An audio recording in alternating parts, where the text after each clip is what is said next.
Eu quero ler com os irmãos. Olha, irmãos, eu tenho muito que agradecer a Deus. Eu só tenho que agradecer a Deus pelas grandezas que Deus está fazendo em favor das orações pela minha família. Eu quero te dizer uma coisa, antes de falar algo mais, não perca a esperança de continuar orando pelo aquele que se afastou, desviou-se ou saiu dos caminhos do Senhor. Não perca não. Eu posso falar a minha idade, Denise?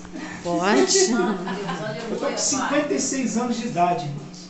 Já há mais de uns 10 anos, mais ou menos, quase uns 10 anos, eu venho orando em favor da minha família, de cada um deles. Sempre acreditando que Deus vai resgatar um por um daqueles que se afastaram. Amém. E Ele está fazendo. Ele está fazendo. Se você não tem essa esperança, irmãos, fica difícil para Deus agir. Deus, Ele não vai de maneira nenhuma fazer nada de acordo contra a minha vontade e meu querer. Deus, Ele só trabalha de acordo com o livre-arbítrio. Ou seja, Deus, Ele nos dá um livre-arbítrio de escolha. Se eu escolho não querer, se eu escolho não buscar, não praticar uma vida reta com Deus, Ele vai fazer de acordo com a minha vontade. Deus, Ele não invade o coração de ninguém para dar vitória, dar conquista, dar bênção. Satanás, sim, ele invade os nossos territórios. Ele vem como um ladrão, ele entra, ele romba a porta da nossa casa. Deus não. A Bíblia diz que Ele bate. E se eu abrir, eu estou dando o livre-arbítrio dele entrar, fazer morada e grandeza na minha vida. Agora, se eu fechar a porta, Deus, Ele vai virar as costas e vai continuar caminhando, em busca de uma porta que se abre para Ele. Entrar e fazer morada e grandeza na nossa vida. Amém, irmãos? Eu estou muito feliz. Amém? Deus, Ele tem poder de pegar a pessoa lá do montoro, do pó, da cinza, e resgatar ela novamente. Amém? Eu venho, antes de entrar aqui na mensagem, eu quero falar de um testemunho bem rápido, que eu estou falando de coisas que eu vi e ouvi com os meus olhos. Eu não repreendi na hora, porque teve um pastor que repreendeu, graças a Deus por isso. Um pastor repreendeu um outro pastor por uma atitude totalmente diferente contra a vontade de Deus. Eu estava numa igreja, participando de uma das pode sentar, irmã, rapidinho, fica à vontade. Participando de uma das convenções da União de Pastor que eu tinha lá no Coelho, onde eu morava. E naquela participação ali, veio muitas igrejas participar daquele evento, um congresso. Foi o segundo congresso da União de Pastores. E veio um jovem, todo tatuado, muita tatuagem no corpo, com a guitarra, e foi para o ministério de louvor de uma outra igreja que eu fui convidada. E o jovem, uma bênção, cantando, tocando, uma alegria, vocalista daquele ministério de louvor. Que bênção vocês vendo aquele jovem louvando. Lindo, maravilhoso. E no final de tudo aquilo ali, o pastor de uma outra igreja chamou a atenção do pastor do jovem e disse para ele: olha, pastor, o senhor vai me desculpar, mas aquele jovem ali, não canta no meu ministério de louvor, não. Você está entendendo isso? A Bíblia diz que é melhor entrar no reino dos céus, né? Como? De que maneira? Como estás? Como estás, ou seja, é melhor entrar no reino dos céus sem um olho, mas você vai estar no reino dos céus. É melhor você entrar no reino do céu mancando, mas você vai estar no reino dos céus, do que ser lançado no fogo eterno, com todo o nosso achismo, com todo o nosso querer. E na mesma hora o pastor olhou para ele e falou assim: pois bem, meu amado, no conjunto da igreja de Cristo Jesus ele vai cantar sim. Porque eu prefiro ele ali cantando, louvando e ganhando almas para Jesus, porque a igreja a qual ele congrega, eu sou pastor, e eu tenho visto muitas conversões de jovens aceitando a Cristo e vindo para os caminhos do Senhor, do que ver esse jovem voltar para onde ele estava. Eu, com isso, eu sei de onde eu tirei e sei também de onde Deus o tirou, e ele vai continuar assim cantando no ministério de louvor, porque ele é um canal de bênção para a igreja. Vocês estão entendendo? Por que, pastor, você está falando isso?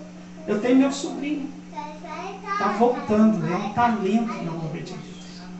E eu tenho certeza que Deus vai resgatar. Já resgatou, já fui para a igreja, está indo para a igreja. Fui na casa da minha irmã hoje, ele está montando o estúdio dele novamente. Olha que coisa linda, maravilhosa. Não perca a esperança dos seus. Se você perder a esperança dos seus, Deus vai perder até a esperança de você mesmo. Amém? Deus está no tempo de resgatar pessoas. Creia nisso. Deus vai resgatar muitas pessoas nesse tempo.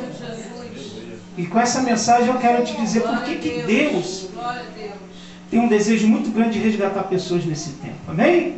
Nessa palavra aqui. Abre a palavra do Senhor, no livro de Mateus, capítulo 24. Aleluia. Louvado seja Deus. Capítulo 24. Pode ficar sentado se quiser, tá? Mas fique à vontade. Livro de Mateus, capítulo 25, perdão, diz assim no versículo 13 do capítulo 25: Vigiai, pois porque não sabeis o dia e nem a hora que o Filho do Homem há de vir. Aleluia. Quem pode repetir comigo? Vigiai, porque não sabeis nem o dia e nem a hora que o Filho do Homem há de vir. Amém? Amém. Pode tomar o seu assento, você que está de pé. Você observa que esse texto aqui, aleluia. Jesus Cristo é quem fala, é Cristo. Cristo respondendo a pergunta ou seja, respondendo entre parábolas, da parábola chamada parábola das 10 virgens. Jesus Cristo está falando: vigiai, pois porque não sabeis nem a hora ou nem o dia que o Filho do Homem há de vir. Jesus está dizendo e deixando bem claro que ninguém, nem Ele mesmo, sabe o dia em que o próprio Ele mesmo voltará para levar a sua igreja. Você pode, entende bem isso? Jesus Cristo, o próprio Jesus Cristo que virá, está dizendo que nem Ele mesmo sabe o dia que Ele retornará. Porque Jesus, aqui nesse capítulo, Jesus Cristo não foi levado à cruz. Então Ele já está dizendo dele mesmo, dizendo que quando Ele, nem Ele sabe o dia que Ele mesmo irá voltar para levar a sua igreja. Amados irmãos, nós estamos muito bem próximo do tempo dos fins, ou da volta de Jesus, para deixar bem claro. A volta de Jesus Cristo vai ser um fator eminente na face da terra, em que todas as pessoas, todo ser humano da terra, todos os seres humanos que enxergam, que veem, que ouvem, irão contemplar a volta de Cristo. Mas somente quem vai ouvir o toque da trombeta serão os lavrados e remidos no sangue do Cordeiro. Mas por que isso, pastor? Porque a mensagem da volta de Cristo, ela já vem sendo pregada há mais de 2000 anos atrás. E muitos têm ouvido e não têm dado crédito à mensagem da volta de Cristo. Mas nós que somos lavrados e remidos no sangue do Cordeiro, sabemos que essa mensagem, ainda que venha a ser pregada há mais de 2000 anos atrás, nós damos ouvidos a ela. Você está sentado aí, porque você deu ouvido à mensagem da cruz. Você entendeu que a morte de Cristo na cruz foi um benefício para que nos viesse dar vida e vida com abundância. E infelizmente eu vou te falar uma coisa que é a realidade. Muitos cristãos não se alegram com isso. Muitos cristãos já não conseguem nem mais dar glória a Deus em saber que Ele está vivo, que anda, que fala, que persevera, que caminha, que está na igreja. Porque Jesus Cristo lhe deu a opção dessa graça. E infelizmente, irmãos, o evangelho de hoje não é mais o evangelho que vivíamos com nossos pais. O evangelho de hoje é um evangelho não mais da graça, é o evangelho do achismo, é o evangelho da visão da prosperidade, é o evangelho do que se Deus tem para me dar, eu sirvo, se Ele não tem, eu não sirvo. O evangelho que nós vimos hoje, ele tem sido praticado em várias aldeias e circunvizinhanças da nossa terra, e as pessoas não estão dando crédito a isso. Mas uma coisa eu tenho a anunciar nessa noite: o mundo vai parar. Todas as nações vão parar. Todas as profecias que Cristo proferiu no capítulo 23 até o capítulo 25 de Mateus, irmãos, muitas delas já aconteceram. Muitas já aconteceram. Você quer ver? Vamos lá? Muitas delas já aconteceram. Glória a Deus. Aleluia. O livro de Mateus capítulo 23, abre aí, você pode acompanhar. Eu quero te falar isso confirmando aqui na Bíblia. Louvado seja o nome do Senhor. Mateus capítulo 24 fala do sermão profético, os princípios das dores. Você vê que quando Jesus ia saindo do templo, aproximaram os seus discípulos para lhe mostrar, e lhe perguntaram, e lhe mostraram o tamanho da estrutura de Jerusalém, o templo de Jerusalém. Quando os discípulos mostram para Jesus Cristo o tamanho da estrutura de Jerusalém, aquela cidade grande, fortificada, falo aqui da antiga cidade de Jerusalém. Eu não estou falando da nova cidade de Jerusalém. A nova cidade de Jerusalém está lá. Se você for lá, vai estar lá. Mas se você for procurar a antiga cidade de Jerusalém, sabe o que aconteceu? Uma profecia de Jesus Cristo, quando ele diz aqui para os seus discípulos, dizendo, Jesus diz no versículo 2 do capítulo 24, porém Jesus lhe disse, vedes tudo isso, meus discípulos, em verdade te digo, que não ficará aqui pedra sobre pedra que não seja derribada. As muralhas de Jerusalém, a cidade de Jerusalém antiga, que Jesus Cristo profetizou que não ficaria pedra sobre pedra, ela foi totalmente derribada e caiu em cinzas. Profecia de Jesus Cristo.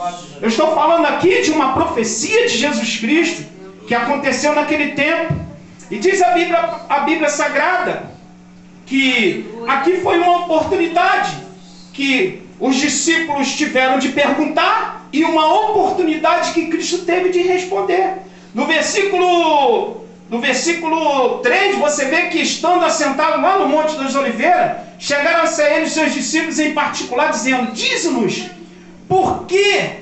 Dize-nos, quando serão essas coisas? Eles estavam ansiosos de saber quando seriam essas coisas, né? Aí Jesus diz para eles, acautelar dizendo-nos, quando serão essas coisas? E que sinal haverá da tua vinda e do fim do mundo? Aí Jesus dá uma resposta, sabe aonde? Lá no capítulo 24, versículo 33, Jesus Cristo dá uma resposta para eles, dizendo, igualmente, quando virdes todas essas coisas, sabeis que Ele está próximo às portas. Aleluia. Em verdade vos digo que não passará esta geração sem que todas essas coisas aconteçam. O céu e a terra passarão. Jesus está dando a resposta aos discípulos, mas a minha palavra não passará, igreja. Aleluia. Tenha essa palavra como uma profecia para a sua vida nesta noite. A palavra que nós lemos aqui, louvado seja o nome do Senhor Jesus Cristo, no capítulo 25, aleluia, versículo 13, vigiai, porque não sabeis o dia nem a hora, aleluia, que o Filho do Homem há de vir. Jesus Cristo está falando aqui nesta noite, aleluia, que pode até ser agora, pode ser essa noite, o arrebatamento da noiva, o arrebatamento da igreja. Jesus Cristo tem ciúme, ou seja, Deus tem ciúme da tua igreja. Deus tem um amor pela tua igreja, sabe por quê? Porque a igreja de Cristo nesta terra, ela está sofrendo um tremendo afronto, perseguições e calúnias, e o Filho do Homem, aleluia, que é o Filho de Deus, também tem ciúme da sua noiva. Se prepara, Israel, para te encontrares com Deus. Pode ser essa noite que você deita na sua cama e você não vai conseguir contemplar mais o dia de amanhã, sabe por quê? Porque você foi arrebatado para o céu, aleluia. Louvado seja o nome do Senhor Jesus. Vai pegar essa palavra e outros cantos aí que você viu que dá com você. Manda até te prender. Aleluia, Deus. Vai. Aleluia. Fala disso em algumas igrejas por aí. Jesus Cristo amado. E volta lá depois. Eu nem vou olhar para você. Glória a Deus, exaltado seja. Porque o evangelho da cruz afronta. É confronto. O evangelho da salvação é confronto. É, irmão Marcelo. O evangelho da morte é afronto. Glória a Deus. Deus, grande, poderoso. As pessoas não querem ouvir que se ela não vigiar e orar, perseverar, ela vai ficar na terra. As pessoas querem ouvir que Jesus vai dar o carro, vai dar a casa, vai dar uma boa conta bancária, vai dar uma vida luxuosa, mas não querem ouvir que para ter tudo isso tem que servir a Cristo, tem que andar com fidelidade com Ele, andar com retidão com Ele, ser sincero para com Ele, aleluia, andar com uma vida dedicada para com Ele. As pessoas querem isso. Louvado seja o nome do Senhor. E uma das maiores preocupações que eu tenho que ter, nós como pastores temos que ter, é mostrar isso para a igreja. É bem certo que há dias de cultos que nós vamos sim ser induzidos pelo Espírito Santo, falar para você que seja firme, seja forte, persevere que as bênçãos vão chegar. Tem dias de culto que o Senhor manda nós dizer que a sua vitória já está nas tuas mãos, basta você confiar. Tem dias de culto que nós somos impulsionados pelo Espírito Santo para dizer que você não pode perder a esperança de uma causa na justiça, de uma conquista espiritual, material, financeira, seja qual ela. Mas tem dia que o Espírito Santo, Deus nos move, incomoda a te dizer que se nós não vigiarmos e orarmos, aleluia, Jesus Cristo vai voltar e nós vamos ficar na grande tribulação. Não queira ficar para a grande tribulação. Não, irmão. Sabe por quê? Porque no dia da grande tribulação, o Espírito Santo não vai mais estar nessa terra. Você não vai ver mais a igreja de Cristo nessa terra. Você vai andar de um lado para o outro, só vai ter tormento, sofrimento, angústia, porque o anticristo vai estar operando nesta terra e o Espírito Santo de Deus vai subir, vai sair dessa terra. A igreja não vai mais ter Cristo nessa terra, aleluia, Espírito Santo, para consolá-la das suas mágoas, suas tristezas, suas dores. Mas essa palavra é o que queremos mais ouvir. Não queremos mais ouvir. Irmãos, eu passei uma semana relutando com Deus, lutando com Deus. E o Espírito Santo, Deus falando o tempo todo ao meu coração. Meu servo fala da minha volta, fala da salvação, fala da renúncia. Irmão, escuta uma coisa: a palavra renúncia não vai ser mais aceita, ou já não está sendo mais aceita dentro dos ministérios das igrejas, não. Sabe por quê? Que quando você fala da palavra renúncia, ela assusta o irmão que vive no pecado, na transgressão, na iniquidade, na falta de sinceridade com Deus, andar em retidão com Deus. Ele não quer renunciar ao pecado do mundo, os prazeres do mundo. Quando você fala de retidão, é como se estivesse machucando a pessoa. Mas quando você fala da renúncia, é um fator principal para você se despertar e entender que se nós não renunciarmos o pecado desse mundo, a iniquidade desse mundo, nós não vamos subir para o céu, aleluia. Não tem como o Senhor arrebatar para o céu, que a Bíblia diz que é um lugar de paz, é lugar de amor, é lugar de glórias, é lugar de atribuir a Deus os seus atributos e pegar a minha pessoa cheia de iniquidade e transgressão e colocar lá. Jesus Cristo amado. Se no princípio de tudo o próprio Deus pegou o seu ungido, querubim ungido, que era Satanás, precipitou ele do céu para o inferno, direto para o inferno, porque a iniquidade estava nele. Como que Deus vai permitir isso? Analisa isso. Deus.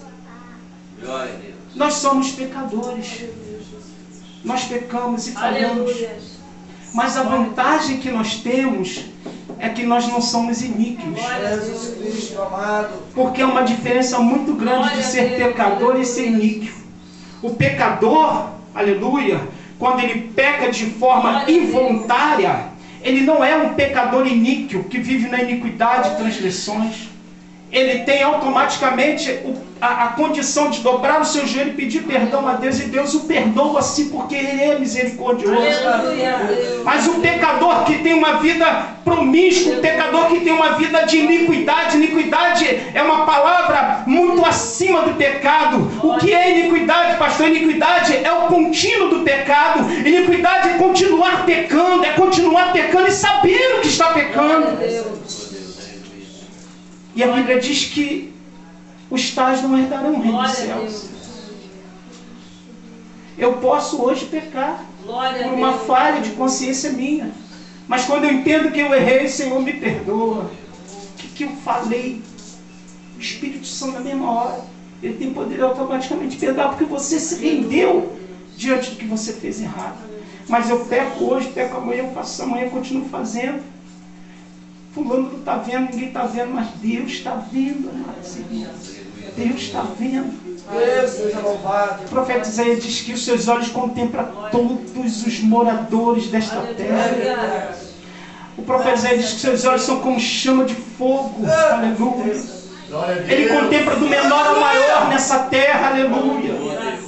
O Deus Todo-Poderoso, Ele vê o que eu não vejo, Ele enxerga o que eu não enxergo, Ele alcança o que eu não alcanço, Ele tem uma visão longa da minha visão, da visão humana. O Deus que você serve, aleluia, pode até mesmo nós estarmos num abismo de um profundo mar e fosso, Ele vai lá e nos vê, nós consegue nos ver, porque Ele tem poder para ver o que é oculto e escondido nas nossas vidas, aleluia.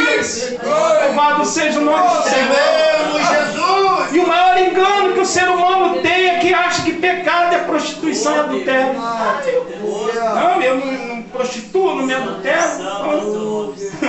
É muito além disso, amados irmãos. Se nós formos fazer uma relação de pecados aqui, não tem tempo para isso. Nós erramos de muitas coisas, em muitas coisas. Então a Bíblia vem falando que Jesus Cristo está profetizando. Jesus Cristo vem profetizando isso nesses tempos. Aleluia. Aleluia. Se você voltar um pouquinho mais comigo, no capítulo 24, ou seja, vamos para o capítulo 24 mesmo. Aleluia. Você vê que aqui Jesus Cristo está falando de uma coisa que eu vinha querendo falar com os irmãos, mas eu não estava conseguindo, porque o Espírito Santo de Deus estava me movendo para o outro lado. Você vê que as profecias que Cristo falou no capítulo 24, 23, 24, 25, todas, a maioria, já se cumpriu.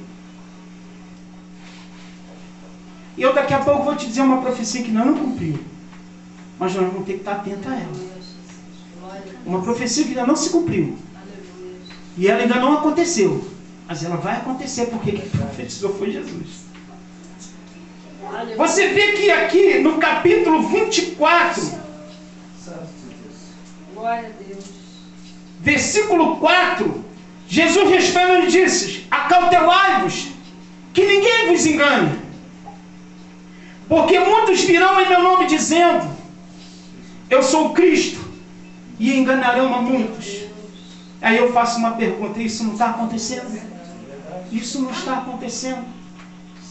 Isso não é uma profecia dos finais do tempo? Louvado seja o nome do Senhor. E ele continua dizendo, e olha outra: e ouvirdes de guerras, e ouvireis de guerras, e de rumores de guerras. Olhai, mas não vos assusteis, porque é mister que isso aconteça. Ou seja, é necessário, é necessário que isso aconteça. Aleluia. Porque por isso que tudo isso que aconteça, mas ainda não é o fim. Você está vendo, até o dia de hoje, se eu não me engano, já tem para mais do que uns 5 meses, né, de guerra entre a Ucrânia e a Rússia. Isso são dos sinais de profecias de Cristo. Mas pastor, não é só lá não, em vários lugares, rumores de guerra, murmúrios de guerras. E são guerras de todos os tipos de guerras. Aleluia. Aleluias. Glória E está acontecendo. E eu vou te dizer uma coisa mais interessante nisso. O presidente da Ucrânia está nem aí. Os inocentes estão morrendo, as pessoas estão morrendo. E ele está lá tirando foto com a esposa, pousando para revistas. Ele está nem aí para isso. E aqui é uma profecia de Jesus Cristo que está acontecendo. Aleluia. Quando ele diz assim no versículo 7, porquanto se levantará nação contra nação, e reino contra reinos, e haverá fome, peste, terremotos em vários lugares. Está acontecendo ou não está acontecendo? Fome, pestes, misérias, dificuldades, sofrimentos. É porque nós não procuramos se aprofundar mais nas situações. Quando nós começamos a aprofundar mais nas situações que alguns países tipo a África, por exemplo, o sofrimento daquele povo, amados irmãos. É uma profecia de Jesus Cristo. Aleluia. Aí Jesus diz assim, ó, mas todas essas coisas são o princípio das dores. Para andar mais rápido, quando Jesus continua o seu sermão acerca da grande tribulação, é essa tribulação que a igreja tem que se esforçar para não entrar nela, amado. Nós temos que nos esforçarmos, aleluia. Senhor, eu tenho que me alegrar em saber que Jesus está voltando, aleluia. Ah, meu irmão, escuta isso. Se eu ficar falando por aí, Jesus está voltando, vão me chamar de louco. Porque, sabe por que vão me chamar de louco? Porque as pessoas querem continuar vivendo o prazer que o mundo está lhe oferecendo. Porque ela sabe que se Jesus voltar, isso tudo aí vai acabar, irmão. Só vai ter dores, fome, peste, tristezas, angústias. Porque o Espírito Santo não vai mais estar operando nessa terra. Aleluia. A Bíblia diz que quando virdes que a abominação e desolação de que falou o profeta Daniel, e está no lugar santo, quem lê que entenda. Então os que estiverem na Judeia que não fujam para os montes. Cá embaixinho um pouquinho no versículo 20 diz assim, orai, olha aí, olha, escuta que isso é uma profecia. E ela está acontecendo hoje. Em muitas igrejas. Escuta. E orai para que a vossa fuga não aconteça no inverno, nem no sábado.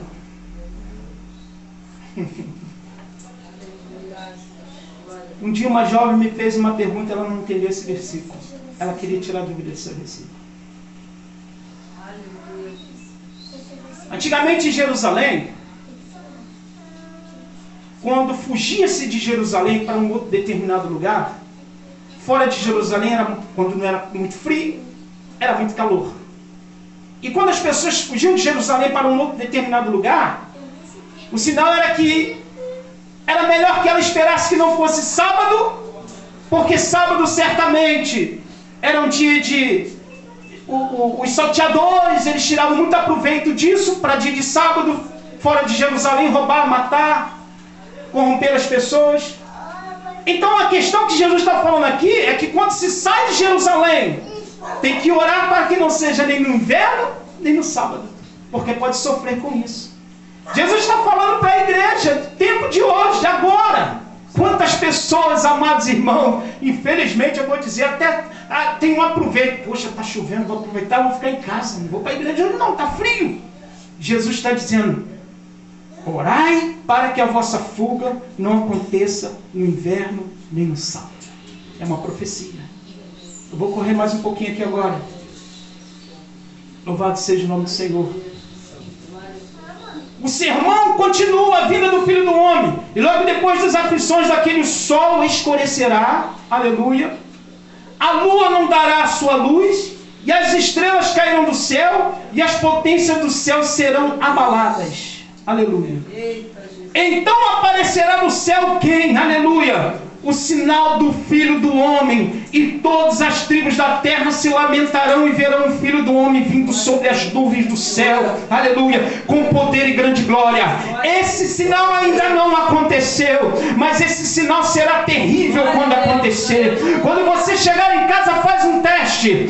Antes de você entrar na sua casa, não acenda as luzes, tenta entrar com a luz escura. É terrível com a luz apagada, é terrível, é uma intensidade de escuridão, você não consegue enxergar nada, você quer pegar uma coisa, não consegue. Assim será a humanidade, quando a Bíblia diz aqui, louvado seja o nome do Senhor, que o sol, aleluia, o sol se escurecerá e a lua não dará mais a sua luz, aleluia, e as estrelas dos céus cairão e as potências do céu serão abaladas. Sabe o que significa isso? Todo o planeta Terra estará em trevas, aleluia. Quando dá um blackout em qualquer lugar, é um tumulto, é uma bagunça danada. Imagina, meus amados irmãos, todo o planeta Terra, eu estou falando do planeta Terra, eu não estou falando de um país, de uma cidade, de um município, não. Todo o planeta Terra, o sol se escurecendo, a lua não dando mais a luz e as potências do céu se abalando, caindo. Aleluia! Vai ser um caos terrível, mas nesse nesse dia, nesta hora, aleluia, a igreja lavada e remida no sangue do Cordeiro de Cristo já foi arrebatada, já foi tirada dessa terra para não sofrer os danos maléficos que virão, aleluia. Louvado seja o nome do Senhor e Salvador Jesus Cristo. Agradece a Deus por essa orientação, irmão. Agradece a Deus, glorifica Ele, aleluia. Porque você vai sair daqui nesta noite sabendo que terá que cuidar mais da sua vida espiritual, que terá que se analisar a si próprio, como você se encontra com Deus, saber como que está a sua vida com Deus, porque se Ele voltar de uma hora para outra, aleluia, vamos ficar para a grande tribulação. Aleluia. Glória a Deus. Aleluia. Aleluia. Maravilha de Deus. Obrigado, Deus. Aleluia. Aleluia. Glória a Deus. Jesus fala de uma coisa aqui para os seus discípulos acerca da figueira. Quando Ele fala para os seus discípulos aprender esta parábola da figueira, quando já os seus ramos se tornarem tenos e brotam folhas, saber que está próximo o verão. As figueiras, naquele tempo, Jesus estava querendo dizer para os discípulos assim, ó, elas brotam folhas, elas têm folhas, mas não têm frutos. Olha para elas vão brotar, vão ter folhas, mas não ter frutos. E quando você olhar para a figueira folhada e não ter fruto, esse é o sinal da vinda do Filho do Homem.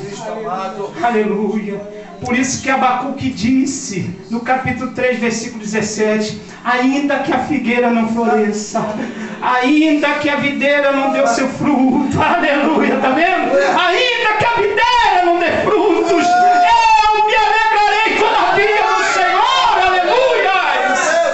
Bendito é o Cordeiro de Deus. Já estou terminando para nós entrarmos na ministração da ceia. Aleluia. O sermão continua, exortação à vigilância. Porém, daquele dia nem hora ninguém sabe. Aleluia. Nem os anjos do céu, nem o Filho, unicamente o Pai.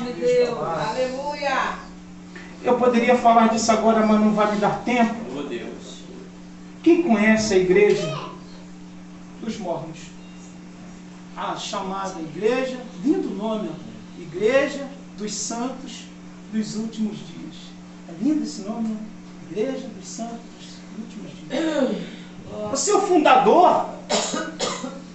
fundador, que agora não me lembro bem o nome dele, eu fiz uma anotação, ele disse que foi para o monte e teve um encontro com Deus e Jesus.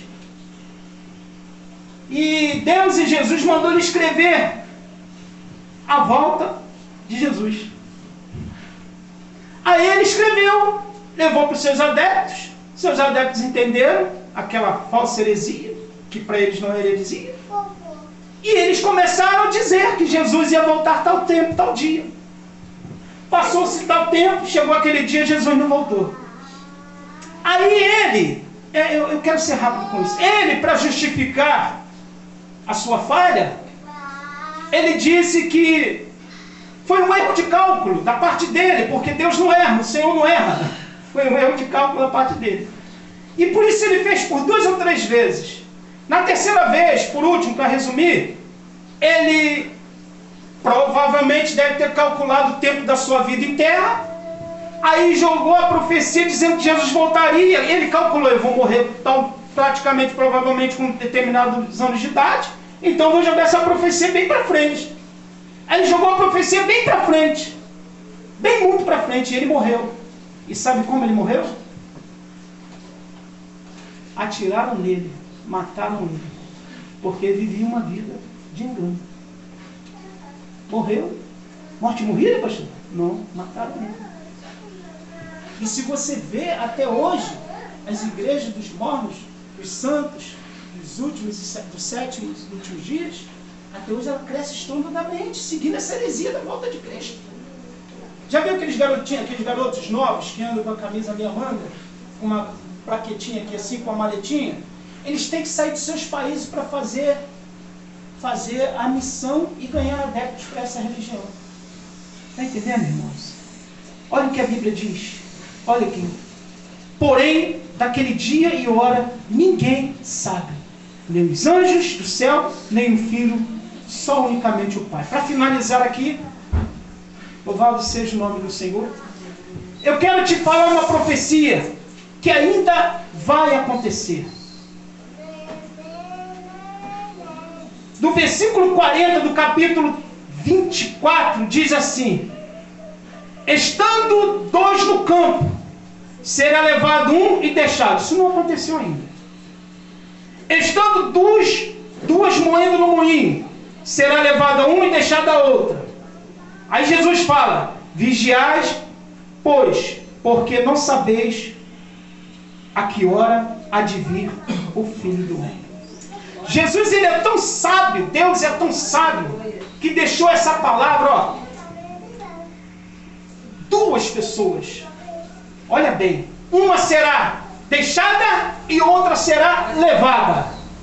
Se Jesus falasse uma pessoa, quem daria testemunho de que aquilo aconteceu? Aleluia. Olha a sabedoria do nosso Senhor Jesus. Mas pastor, essa que será deixada, ela serve ou não serve, eu não sei. Aleluia. Perguntar para Deus que Ele vai te explicar. Mas Ele deixou de uma forma que viesse ter testemunha de que uma foi arrebatada e a outra não foi. Coisa tremenda isso, né? Aleluia. Deus sabe como faz as coisas. Ele sabe tanto como faz as coisas que Ele preparou essa noite. Aleluia. Uma noite como essa de Santa Ceia, para que nós viéssemos repensar e pensar. Não é pensar não, perdão, eu falei a palavra errada, é repensar. Repensar, para mim, repensar os meus conceitos, a minha forma de vida, como eu estou com meu Deus, para ser merecedor de num momento como esse eu ser arrebatado para o céu. Repensar, repensar. Vai ser muito triste. Glória a Deus. Aqui sou eu e o pastor, somos irmãos de sangue. Ele vai e eu fico. Olha como é triste isso. Aqui estou eu e minha esposa Denise. Ela vai e eu fico. Como é que será triste isso? Você já imaginou como vai ser essa cena? Vai ser um tal de pessoas pegarem roupas, vestimentas de seu ente querido, ou de alguém que está próximo, sem saber o que está acontecendo. Aleluia! O arrebatamento é isso, ó. Significa rápido, tirar, retirar, é rápido. Não haverá mais tempo para mais nada. Que essa mensagem fique no seu coração nessa noite. Que essa mensagem fique no coração de alguém que possa ter escutado. Louvado seja o nome do Senhor Jesus. Louvado seja o nome do Senhor. Quero finalizar no versículo 13 que eu li, que foi o início da palavra, do capítulo 25. Vigiai. Você vê que quando Jesus fala que vigiai tem uma vírgula. Aí ele para um pouquinho. Pois, outra vírgula. Porque não sabeis o dia e nem a hora em que o Filho do Homem há de vir. Louvado seja o nome do Senhor. Amém, igreja? Que Deus possa continuar nos abençoando. Fique de pé, vamos orar. Uma noite especial como essa, noite de Santa Ceia, noite que o Senhor